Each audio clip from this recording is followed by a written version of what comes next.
What is Fitbit Alta HR? The Fitbit Alta HR is the update to the Fitbit Alta that, not surprisingly, adds a heart rate monitor. The addition of Fitbit's PurePulse heart rate sensor isn't just for keeping an eye on your ticker, however, it also ties into Fitbit's newly bolstered sleep tracking features known as sleep stages and sleep insights, which is really what makes the Alta HR interesting.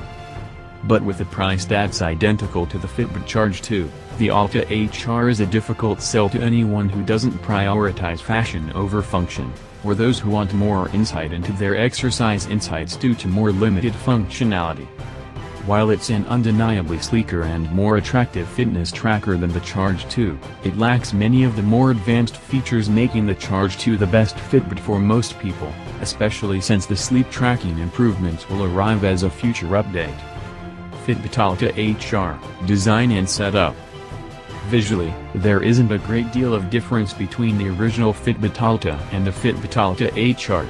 According to Fitbit, the Alta HR is the slimmest fitness tracker available with continuous heart rate tracking. Miniaturizing the PurePulse heart rate sensor is a pretty impressive feat and makes the Alta HR a far sleeker, more attractive-looking fitness tracker than the Fitbit Charge 2. The most notable change is the strap, which now uses a watch buckle to fasten the device to your wrist, which I prefer over clasp mechanisms. Buckles are more intuitive to use, especially if your fine motor control isn't as good as it used to be. My mum is an example of this. She always struggled to fasten the original Fitbit Flex, so much so that I had to replace her band with an aftermarket watch-style option instead. Fitbit refers to the display as a touchscreen, but it isn't in the way you'd imagine. The OLED display responds to firm taps simply to wake it up and scroll through the menus. You can also activate the display by rotating your wrist as though you were looking at a watch, but, like with the Charge 2, I found this worked only intermittently. Unlike the Charge 2, there's no physical button on the Alta HR, so your only method of interaction with the device is through tapping the screen.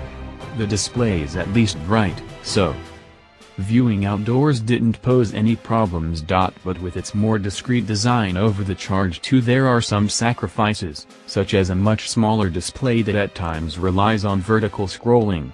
This makes any form of rich notification mirroring more awkward than I'd like. You can struggle to make sense of a WhatsApp notification. Through the Fitbit app you can also choose to receive notifications from other message services such as SMS or Facebook Messenger, but you can only choose one. You can also get caller ID and calendar reminders. The pairing process for the Alta HR is as seamless as Fitbit's other trackers, and connects to Android or iOS devices through Bluetooth. During the setup process you'll be asked to create or sign into a Fitbit account, where you can also decide any goals you want to set, such as activity and sleep. You can then use the app to configure the Alta HR's display, deciding what details you want to see or not see as you scroll through, such as number of steps, active minutes, resting heart rate and calories burned. Price of Alta HR. Price of Alta HR is $125 America.